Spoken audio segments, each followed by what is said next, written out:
Good evening. It's 7 o'clock. I'll call the meeting of the Board of Selectmen to order. First item of business is the Pledge of Allegiance. I'd call on Selectman Nordell to lead us in that.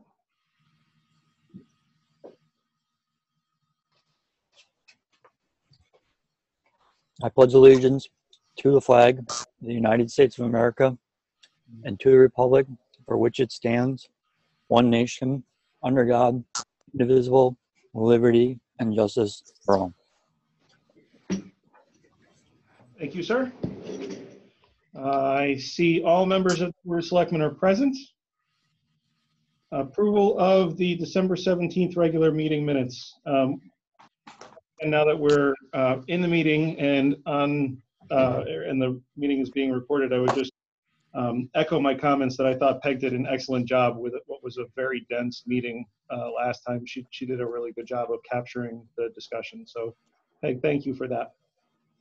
Thank you. Members of the board, any corrections, any discussion? I have one, Jason, in Selectman Nordell's report. At the end, you had corrected me about, I'm trying to find it now, but it's so long. The appointment. It referred to the promotion of Carl. Why the heck can't I find it? It's not actually at the back. It's in the body of the minutes. It's not an appendice. Right, I know. Here it is. Okay. So it says the last line, Selectman Nordell indicated he agreed with First Selectman Bowser and did know about it, but as they did that under executive session, he didn't report on it. That should be clearer as to, I didn't report on it because it was done in executive session and I didn't know whether it was okay to report on yet or something of that nature, but it's not clear there as to what I'm even saying. Just strike the first day and have it say, but as they did that under executive session. Right, that would be fine, yep. Otherwise, I'd have no changes. Any other corrections? No.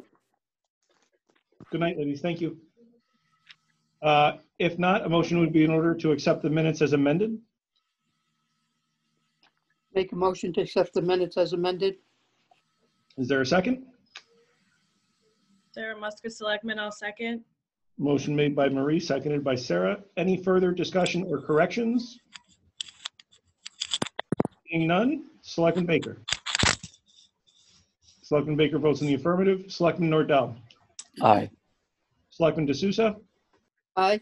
Selectman Muska. Aye. Thank you, folks.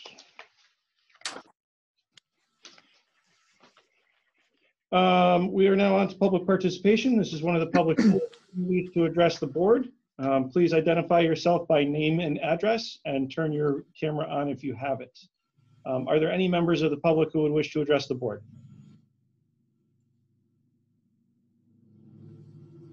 Are there any members of the public who would wish to address the board? Seeing none, there will be another opportunity later in the meeting. Communications, there was included, I think there was included in the packet, although I noticed I don't have a copy in mine. I don't have it either. So, okay, I'll make sure that gets added to the next packet, but I'll tell you what happened there. So there's been a longstanding issue going back to at least 2011, where emergency vehicles are prohibited from using the Stiles Bridge on Scantic Road for emergency response, even on their way to an emergency incident. So Senator Anwar, Representative Foster, and I have talked with the Broadbrook Fire Department, who are most likely to traverse that way.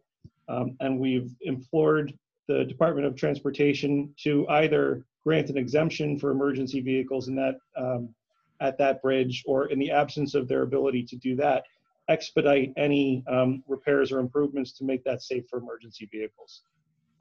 It's, by their own documentation, it's been a deficiency that DOT has been aware of for 10 years. And quite honestly, that's plenty of time to plan, and they need to own up. One of the things that was provided in the letter to DOT was an accounting of the number of calls in just a 2-month period that experienced undue delay in emergency response because of the required detour, including a two near fatalities. So it's time for DOT to get serious, and I'll have that. I'll make sure that's included in the packet at the next meeting. I'm sorry, I had thought that was in there. I think you emailed it to us earlier in the month, or it was, I have a feeling, I just feel like I read that recently. Maybe I'm wrong. Nonetheless, I'll make sure it's in the record. Again, apologies for that. We do have a resignation, but it's for a good reason. Albert Grant is resigning as an alternate member of the American Heritage River Commission and is seeking appointment as a regular member for a term expiring November of 22. So could I have a motion to accept Albert's resignation? Make a motion to accept Albert Grant's resignation from the American Heritage River Commission as an alternate member. Is there a second? Selectman Nordell will second. Motion made by Alan, seconded by everybody. Our custom is to accept resignations with regret, but as this is actually a step up for Mr. Grant and he's going to continue to serve there, I think we can forego that. Any discussion on the motion to accept his resignation? None. Selectman Baker. Aye. Selectman Nordell. Aye. Selectman D'Souza. Aye. And Selectman. Aye. Reappointments.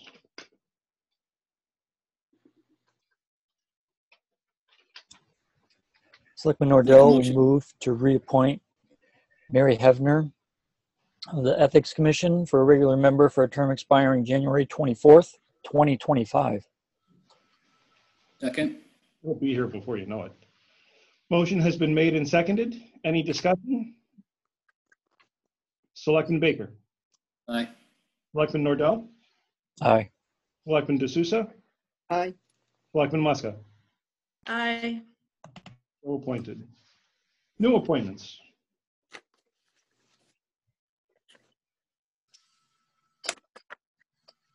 This is the return of Mr. Grant in a different capacity.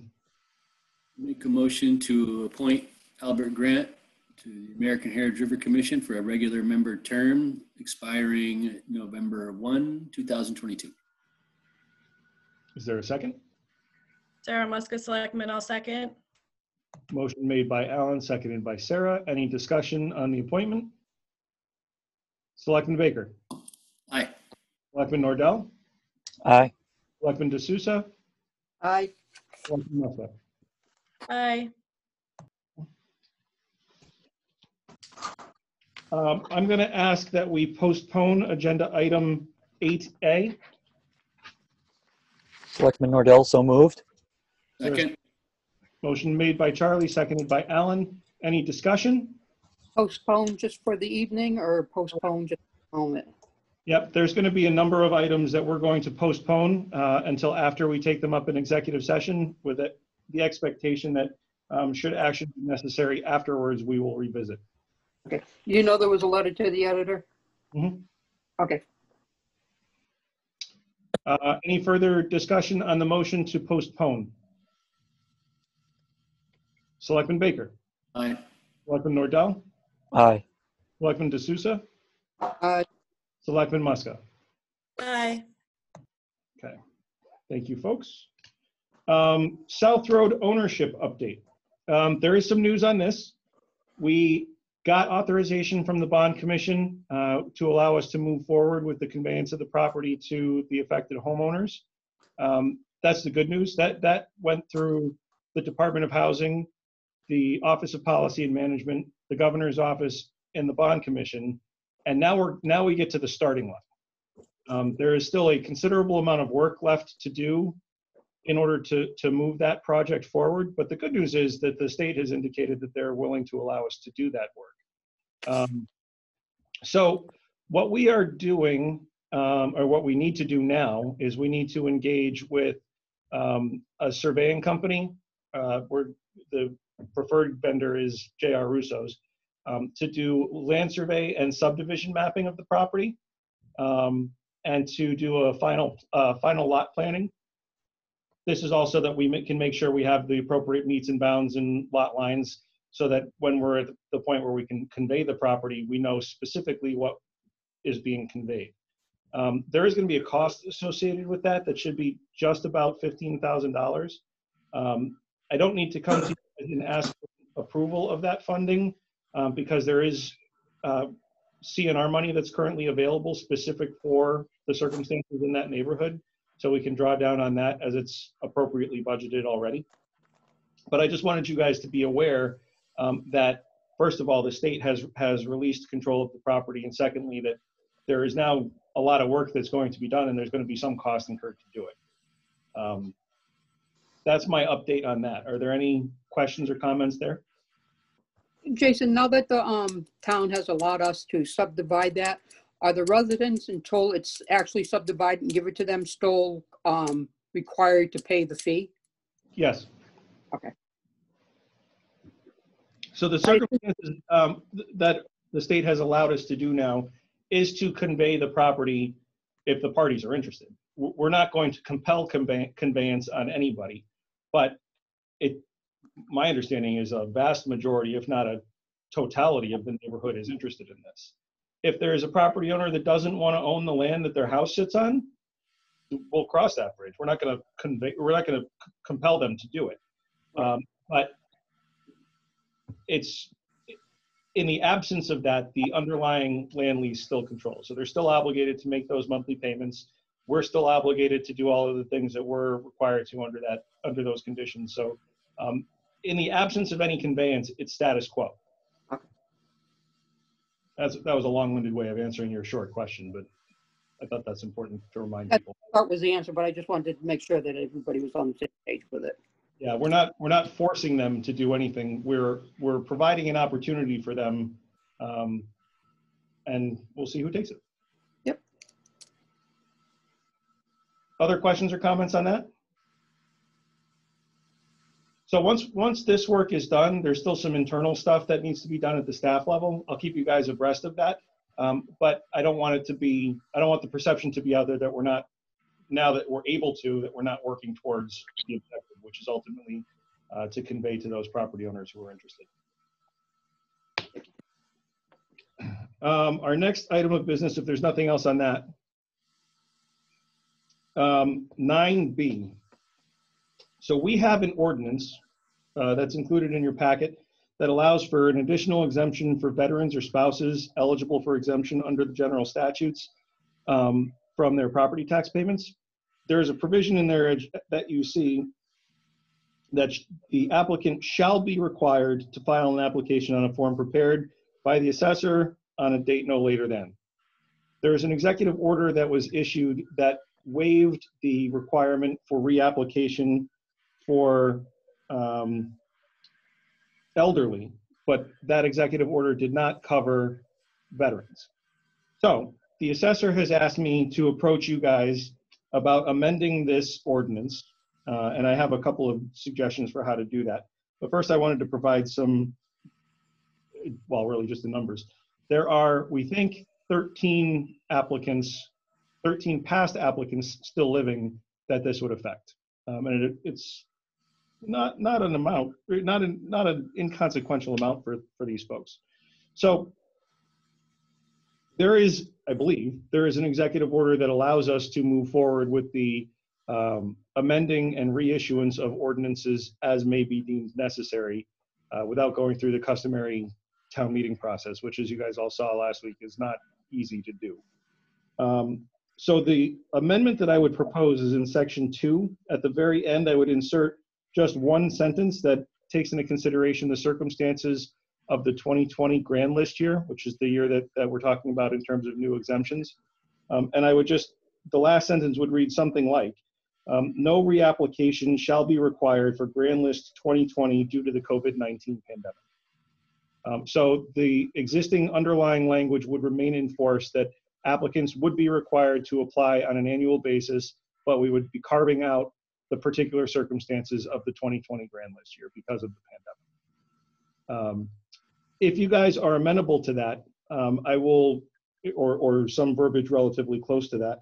I'll figure out what the process is to do that ordinance amendment to put this in effect so we can offer that waiver for veterans and their spouses this year. If you guys don't want to do that, we don't have to.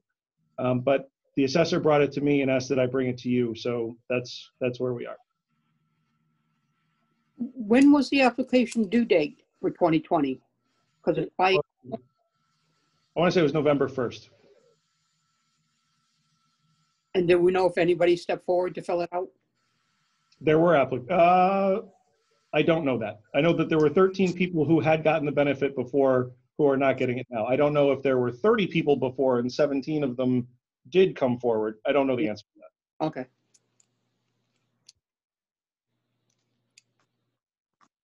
I thought the proposal I just put forward was a narrow enough carve out to take into consideration the unique circumstances and to try and accommodate without altering the intentions of the underlying ordinance.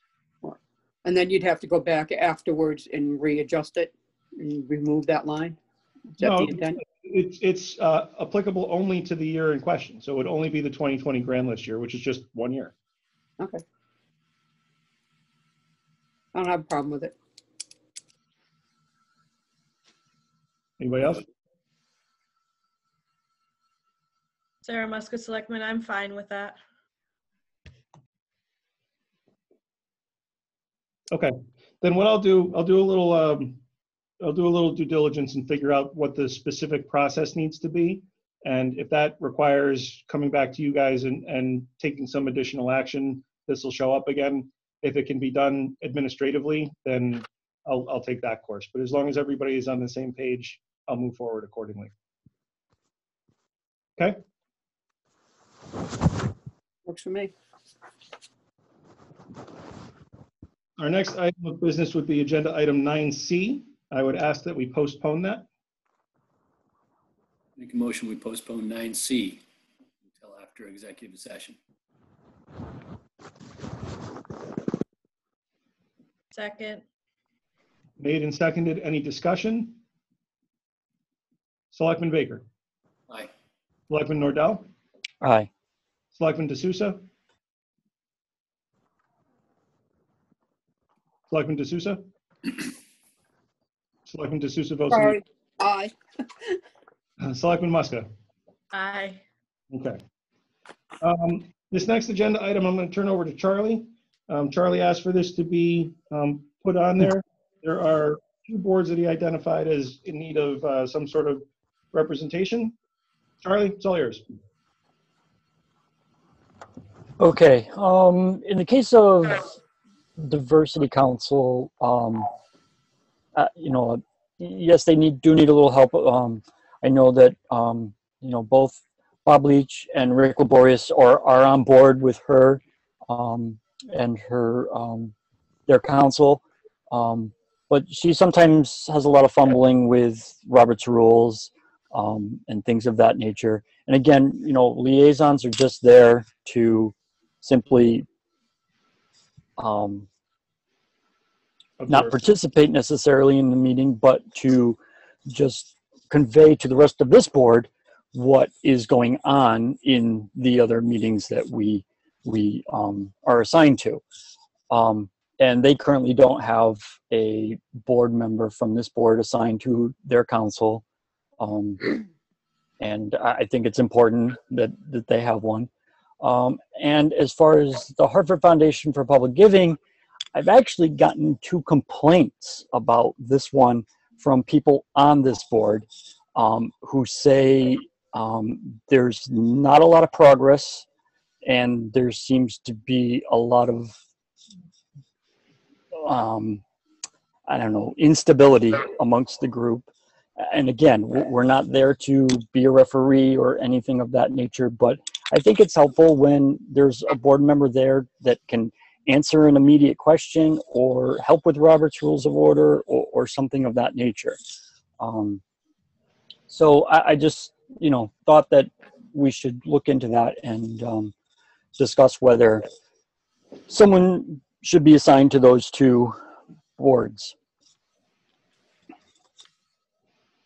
Any questions or comments? The diversity council, I agree with. I'm not so sure we would play a role on the other, because that's not a town body per se. That was my question as well, Marie. I think that had a specific composition, and I think we were specifically excluded. That's correct. Sarah?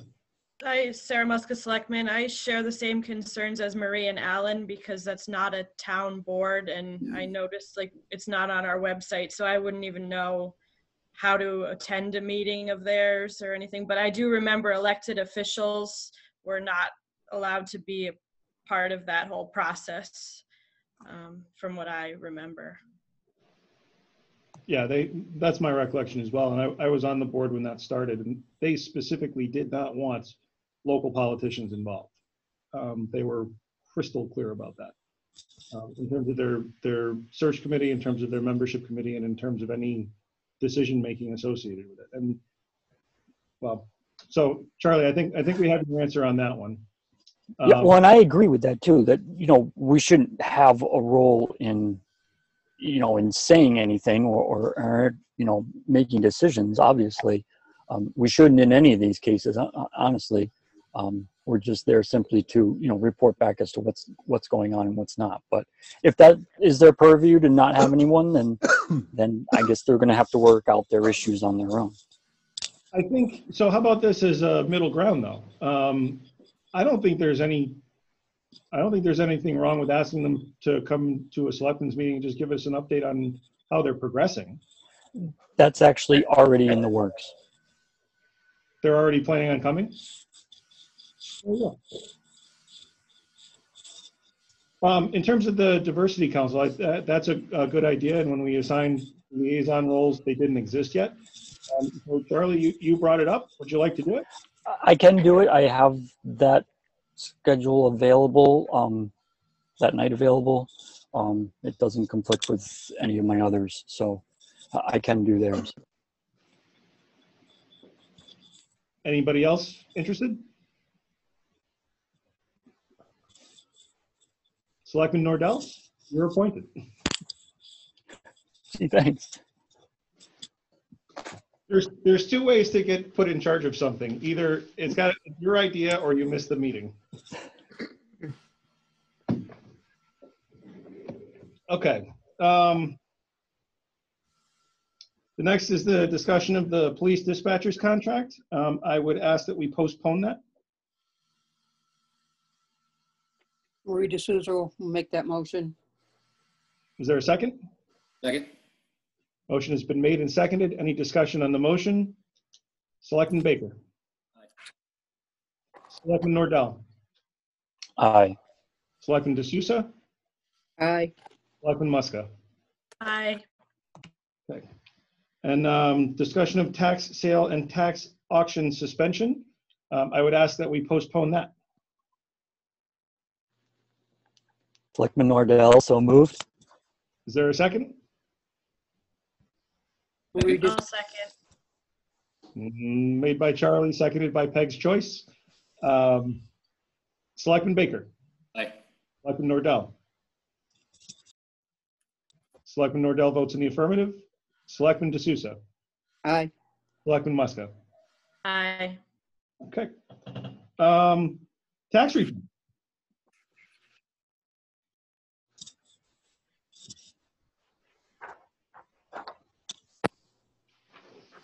Make a motion that we accept the tax refund dated January 5th, 2021 in the amount of $486.81. Second. Motion made and seconded. Any discussion? Selectman Baker. Aye. Selectman Nordell. Aye. Selectman D'Souza. Aye. Selectman Muska. Aye. Selectmen's reports. See, we're making record time, guys. We'll be done in no.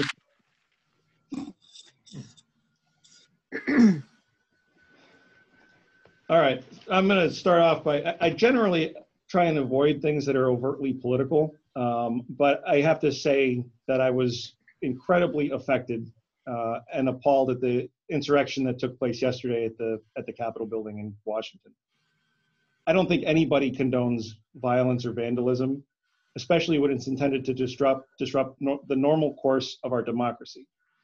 At least 4 people lost their lives, and it was not a peaceful demonstration. It was not done lawfully. It was sedition, and everyone should condemn that behavior. To remain silent is to condemn it, or is to condone it, and I will not condone it. Sedition anywhere is a threat to democracy everywhere, and it must be called out. On a brighter note, as disheartening and upsetting as the events of yesterday during the day were, I was very glad to see Congress reconvene to continue the work that they had started. It's not every day that you can say that Congress met the challenges of the day, but yesterday I felt that they did.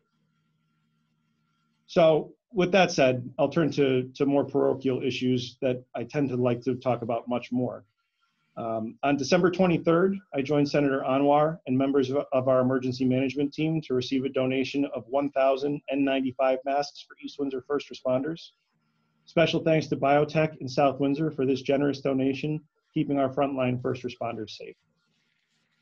Finance Director Amy O'Toole and I have begun the process of meeting with department heads and town agencies to formulate my budget recommendation to you to be submitted next month. As you'd expect, that process is extremely time consuming. The East Windsor Senior Center has launched their Snuggle a Senior campaign. They're collecting new blankets for seniors in our community and beginning a pen pal program to help spread some warmth and joy to our seniors this winter. Anyone interested can drop off blankets at the Senior Center from 9 until 2 until January 15th, or call 860-292-8262 for more information. Our planning department has been working on some outstanding initiatives and will be presenting those to the Board of Selectmen at our next meeting, which will also be a very long meeting. The zoning enforcement officer, Ruth Calabrese, is auditing auto dealers in the community to ensure compliance with town codes and regulations, which are particularly important in the event that emergency vehicles are needed on site. She also will be providing the board with a presentation outlining our compliance to date with the Plan of Conservation and Development. That's an initiative she took on wholly on her own and has done a great job of kind of getting a lay of the land with what's been done and what remains to be done.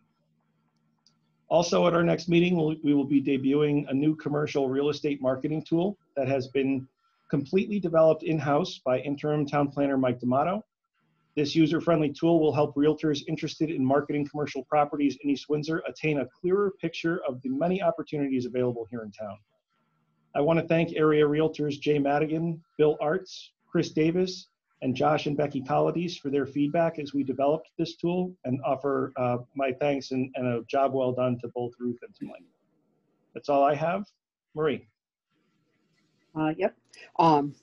Peg, I'll send it to you via email. It's a short one though, but save a little thing. I want to start off wishing everyone a happy and healthy new year. Since our last meeting, I was honored to attend the Wreath Across America ceremony at the Veterans Cemetery in Windsorville on December 19th. I would like to thank the Broadbrook Fire Department for making the holiday season a fun one. The fire truck parade put a smile on my face as I watched the excitement of the grandchildren's faces when Santa waved to them as they went by. That was held on December 19th and 20th. We went by my house on Rice Road on the 20th, so it was nice. I participated in the Zoom annual town meeting held on December 30th. I attended the Zoom meeting for the Economic Development Committee held on January 5th, 2021. I have nothing to report regarding this meeting other than volunteers are needed to serve on this committee. That's all I have for reports, but I'd like to take a point of personal privilege, if it's okay, to discuss something else real quick. Sure. Just want to say yesterday was a swearing-in ceremony for our local legislatures. So I publicly want to thank Jamie Foster, Dr. Saida Anwar, and Carol Hall for accepting the challenge moving forward, and looking forward for those three of them to work very close together. And I would like to thank Chris Davis for his 10 years of service to the residents of East Windsor, and for the help that he has given me personally a couple times over the years with things that I needed to achieve down at the legislative office. So I just publicly want to thank Chris for that, and to wish him luck in the future on whatever endeavors he decides to take. Just because Facebook has run rampant also regarding the events of yesterday, at our Capitol. I don't condone anybody, anytime, any place, to do violent acts. But I was a little set back by a resident in town that questioned the integrity of the Board of Selectmen. I don't have any negativity, regardless of party affiliation, that anyone on our Board of Selectmen would do anything other than what's right for the town of East Windsor. And I just wanted to put that out so that it's out there that our board is a good board. We may not always agree on things, but we work in one cohesive unit for this town of East Windsor. So I just want to thank everybody for all their hard work that they've done while sitting on this committee and all the other committees and things you do. So that's all I got. Selectman Baker. Yeah, so not to be repetitive, I would like to just touch on yesterday's, I guess all I could describe it as a disgusting display put on in Washington. That kind of stuff is probably pretty much the worst we've seen so far, and I'm looking forward to the changing of the guard, so to speak, coming up. I won't repeat anything else that's been said. It's what it is at this point in time. So back to local stuff. The Board of Selectmen, the Wetlands Board met last night and had a very light schedule, but they did have one application of a business that is building new in town, taking down a house on Route 5 and placing it with a commercial building. So that started, and we were able to approve that permit. And then the only other things on the agenda were 3 violations that have been ongoing. And I'd like to give a shout out to Ruth Calabrese, who has been working through those. She does a really good job of navigating, what is always a tough situation. We were able to pretty much resolve one of the violations last night with the person that was involved. But I wanted to point out that we have another violation that is a very significant filling of the floodplain along Route 5. And the person that owns the property has completely blown off any letters from the town and is apparently not concerned. I just want to point out that if this happened in a planning and zoning meeting, planning and zoning has a fee schedule where they can start charging fines for to try to get people back to compliance. The Wetlands Board at this point in time does not have a fines ordinance. So the only option for the Wetlands Board is to now spend taxpayer money to take the person to court, pay a lawyer. And so that process has started. Hopefully at some point in time, the Wetlands Board has been working on a fine ordinance and has it ready to go. And we're really just waiting for the opportunity to have a true public meeting to hopefully pass that. But keep that in mind that until we have that capability, anytime that we have people that, number one, we lack the ability to enforce. If somebody is not willing to comply, our only option is to spend taxpayer money to go to court. So keep that in mind when that comes up. That's all I have for you tonight. As unfortunate as that is, we are well represented by counsel, and I would match our attorneys against the offenders anytime. We always win so far, but it's, I think it's unfortunate for the subject of the violation, and it's unfortunate for the taxpayers of the town. You win, but you still have spent the money unless it gets really serious, then then the applicant ends up having to pay for it, or not the applicant, but the violator. So it's just not a good situation, but it's nice to have that in between where you can try to, not force compliance, but, try to get them to think about it and, before you have to start going to court, which, nobody should have to do. So anyway, yeah. Something where hopefully we can get accomplished before, once this COVID stuff gets a little more straightened out. And thanks to you and you in particular and the commission in general for your leadership on that issue. It's been longstanding and your work is appreciated. Selectman Nordell. Okay. On December 30th, I too attended the annual town meeting. Unfortunately, I had to agree with some of the comments made by the public that information, including a link to the Zoom meeting, was not easy to access. Even I had trouble finding it. And on the town's website, we should try as a board to be more transparent and forthcoming with information as we possibly can. January 6th, last night, I attended the Connecticut Water Company meeting. They reported that no customers have been shut off during the pandemic for non-payment. They have many payment plans, deferments, and reductions offered to qualified customers. And they're willing to work with anyone. Just give them a call, and they'll work something out with you if you're finding you're in a pinch with them. They're still waiting on a decision from Pura and the Attorney General to whether they will be granted rate increases. If this does happen, we wouldn't see rate increases until after July. The last rate increase was in 2010. If approved, the average customer will see a rate increase of about $12 a month, and fire services will see about a 5% increase. This is not my report, but since everyone else is talking about it, I too don't condone anything that happened yesterday. Protesting is one thing, but when you start destroying property, endangering people's lives, you've crossed the line.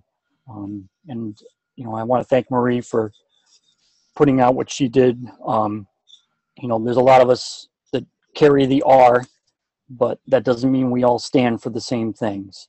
I certainly don't condone what happened yesterday. It's just not the right thing to do or the way to handle things. And that's all I have. Thank you, sir. Selectman Muska.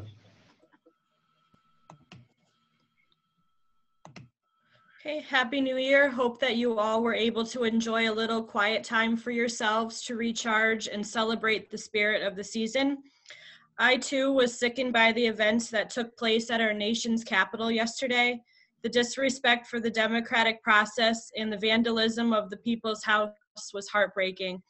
It is okay to disagree with one another, to have different opinions, see things differently, and have constructive debate, but violence of any kind is unacceptable and should never be tolerated in any situation. I certainly will never condone that behavior.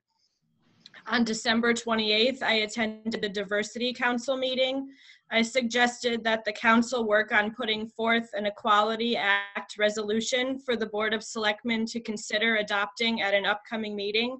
The council seemed eager to play a role in this project and will continue discussion at their next meeting.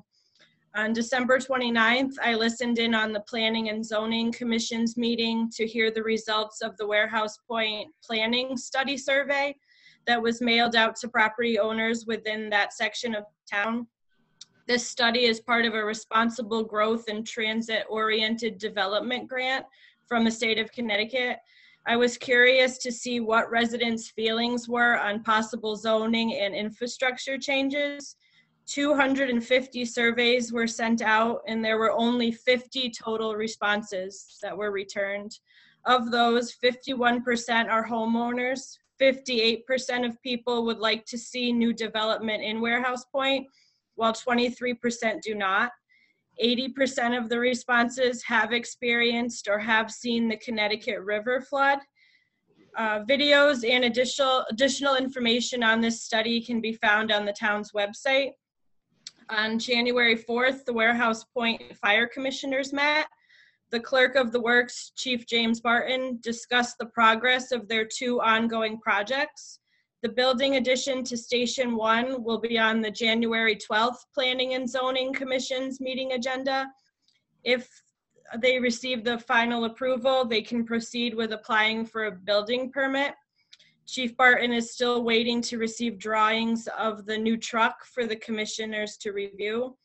Fire Marshal Rich Austin said that there are 101 inspections that need to be conducted in the Warehouse Point section of town in 2021. There were 683 fire calls conducted last year, 71 being in December. As the pandemic continues to affect many of our friends and neighbors, Pauline Stockpot continues to provide free food to anyone in need. If you are in need, please call 860-490-7926 to make an appointment to arrange for pickup. And that's what I have. Thank you. Public participation. This is the public's second opportunity to address the board. Are there any members of the public who would like to say anything?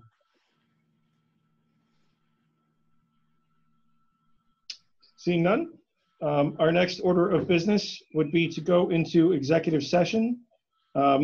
If somebody could read that rather lengthy call and include the following people in the invitation. Attorney Lee Hoffman, Clark Chapin, and David King.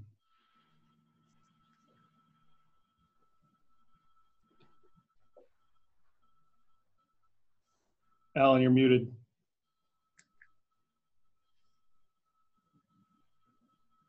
Alan, you're still muted. Would anyone else like to make the motion? Supposed to be able to push your space bar and have it all unmuted, but it hasn't been working recently. Alan, the floor is yours. I don't really want to do it. I'd like to make a motion to go into executive session pursuant to CGS section 1-206A, appointment of a public employee, 6B, pending claims litigation, 6D, discussion of the selection or the lease, sale, or purchase of real estate, 6E, discussion of any matter which would result in the disclosure of public records or the information contained therein described in subsection B of section 1-10, action possible, with the inclusion of David King, Lee Hoffman, and Clark, what was his name? Clark Chapin. Clark Chapin. Motion made. Is there a second? Second, Marie D'Souza. Motion has been made and seconded. Any discussion? Baker. Selectman Baker. Selectman Baker votes yes, although he still seems muted. Selectman Nordell. Aye. Selectman Muska. Aye. Selectman D'Souza. Aye. Okay. Can you not hear me? We can hear you now, yeah. We're going to executive session at 7:43. I am going to put those folks, so with each of those three participants, they're invited in to talk about different and unrelated things. So I'm going to put, we'll take Attorney Hoffman first, and then I'll once he leaves, I'll bring in Mr. Chapin, and then when he leaves, I'll bring in Mr. King, just so everybody knows kind of how that's going to work. All right, we are out of executive session at 10:41. We'll return to the call of the agenda and take up agenda item 8A, the Broadbrook Mill update.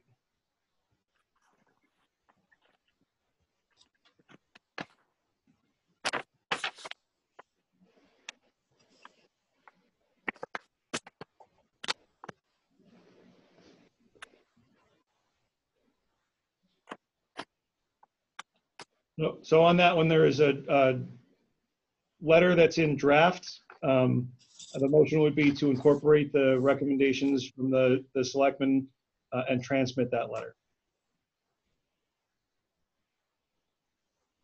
Make a motion to incorporate the recommendations of the board into the letter that has been drafted for the Broadbrook Mill to be sent to the property owners. Is there a second? Sarah Muska, Selectman, I'll second. Motion has been made and seconded. Any further discussion? Seeing none. Selectman Baker? Aye. Selectman Nordell? Aye. Selectman Muska? Aye. Selectman D'Souza? Aye. Appropriate order of business is to take up agenda item 9C, police officer tentative agreement on pension plan issues.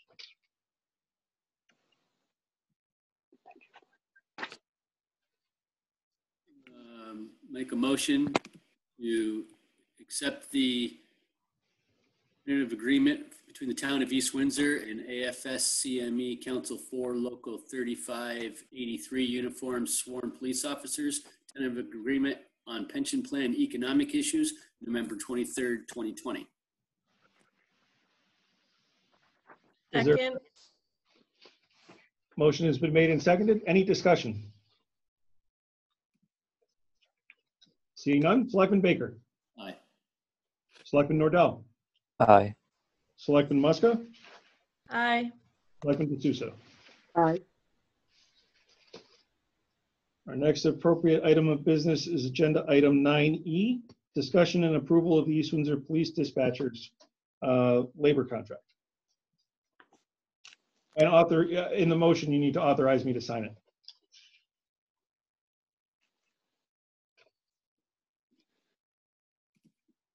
Make a Okay. motion. Go ahead. Go ahead. No, go ahead. No, go ahead. Make a motion.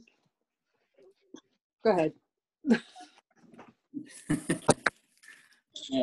Make a motion to authorize First Selectman to sign the agreement between the town of East Windsor and the East Windsor Police Dispatchers, Local 1303-460, AFS CME Council 4, AFL-CIO, July 1, 2018 through June 30, 2021 dispatchers.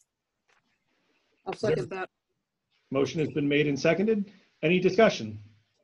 Selectman Baker. Aye. Selectman Nordell. Aye. Selectman Muska. Aye. Selectman D'Souza. Aye. Agenda item.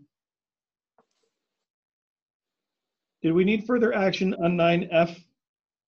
I don't think we did, right? You said no, but I really feel we should. Okay, well, we can. I move that Selectman Nordell move that we suspend the tax sale and tax auctions until April, what's the date? April 1, 2021. Sarah Muska, Selectman, I'll second. Motion has been made and seconded. Any discussion? Seeing none. Selectman Baker. Aye. Selectman Nordell. Aye. Selectman Muska. Aye. Selectman D'Souza. Aye. And final piece of business is a personnel matter. The Sarah appointment, Muska. Sorry, go ahead. Sorry. go ahead. Oh, well, I move to approve the agreement and release between the East Windsor Police Department and Maria Diana Root. Is there a second? Selectman Nordell, I'll second that. Any discussion? Seeing none. Selectman Baker. Aye. Selectman Nordell. Aye. Selectman Muska. Aye. Selectman D'Souza. Aye. And then now there is an appointment, I believe. Sarah Muska, Selectman, I will move to offer the appointment of Clark Chapin for the position of Director of Planning and Community Development. Is there a second? Yes. Motion has been made and seconded. Any discussion? I'll say I'm hopeful that the resolution is adopted and look forward to welcoming Clark to our team. Agreed. Any other discussion? Selectman Baker. Selectman Baker votes in the affirmative. Selectman Nordell. Aye. Selectman Muska. Aye. Selectman D'Souza. Aye. Is there any other business to come before the board? Seeing none, a motion would be in order to adjourn. Sarah Muska, Selectman, I'll move we adjourn at 10:47 p.m. Is there- Selectman Nordell will second. Motion has been made and seconded. All in favor of adjournment, Selectman Baker. Aye. Selectman Nordell. Aye. Selectman Muska. Aye. Selectman D'Souza. Aye. Thank you guys very much for a long meeting. I certainly appreciate your time and your help. Good job. We'll do it again in 2 weeks, and it's going to be likely just as long.